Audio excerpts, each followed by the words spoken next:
Okay, so let's continue.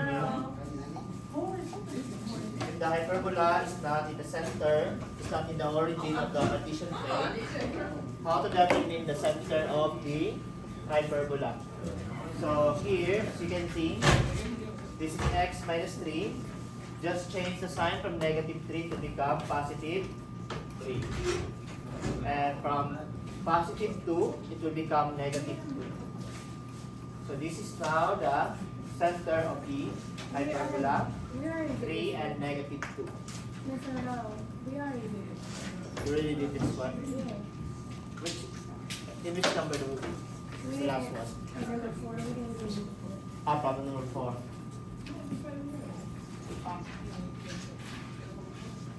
Problem number 4.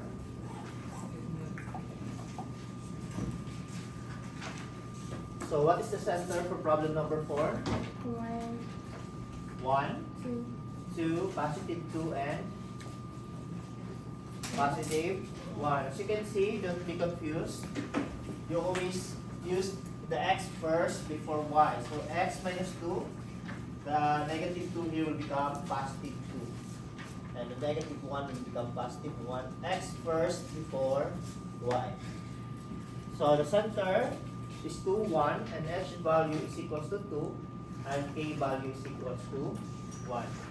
For a and b, a is always in the left, and b is always in the right in hyperbola. What is square root of 9? 3, 3.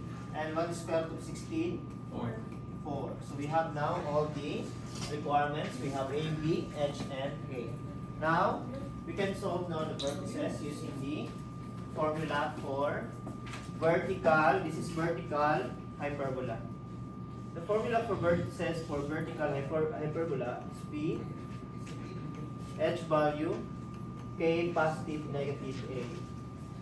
So b, our h value is 2, our k value is 1, plus minus, and the a is equals to 3.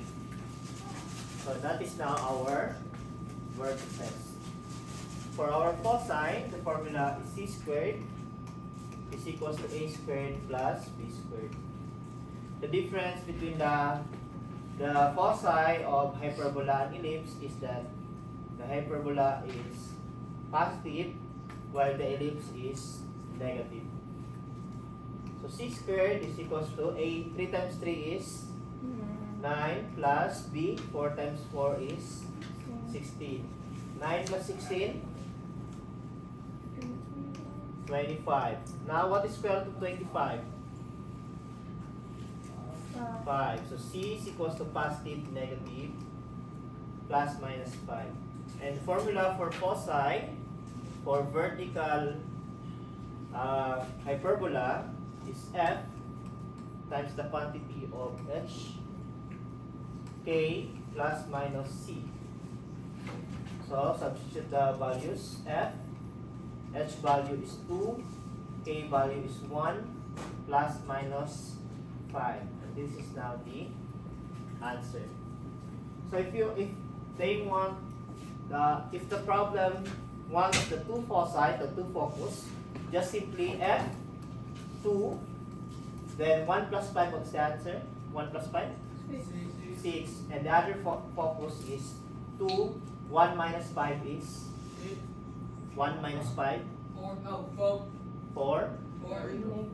Negative 4. So this is the two focus. If they want the two focus, just 1 plus 5 and 1 minus 5. Then the equation of the asymptote, the formula for vertical hyperbola is y minus k is equals to plus minus a over b, then x minus h value. For y minus k, just copy this one, y minus 1 to the original formula. So we have y minus 1 is equals to plus minus, what is the value of a? 3. What is the value of b? 4. Then for the x minus b, x minus h, just copy the original formula, which is x minus 2, no squared, just x minus 2. And that is now the answer for equation of the asymptote. Oh, I get. For the domain, when you say domain, it's the set of solution set in the x values. Now, the domain is from left to right. As you can see in the graph, the line here extends infinitely to the left and extends infinitely to the right, the same at the bottom part. So we can say that the domain is negative infinity to positive infinity, from left to right. But for the range, there is a limitation. There are two regions involved in the solution set for the range.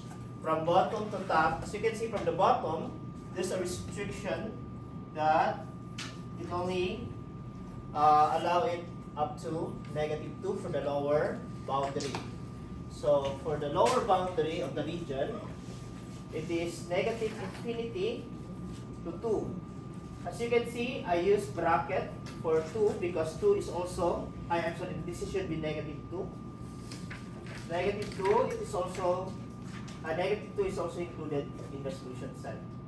Union of from +4 going up, so including +4, so we will use bracket for the +4, and going up to positive infinity.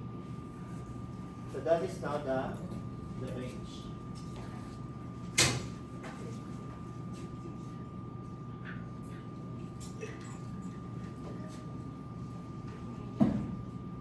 Do you want to answer the last part, or we can continue now in classwork? Classwork. Yeah. And after classwork, if we have extra time, we will have our quiz number 2 from circle, ellipse, parabola, and hyperbola.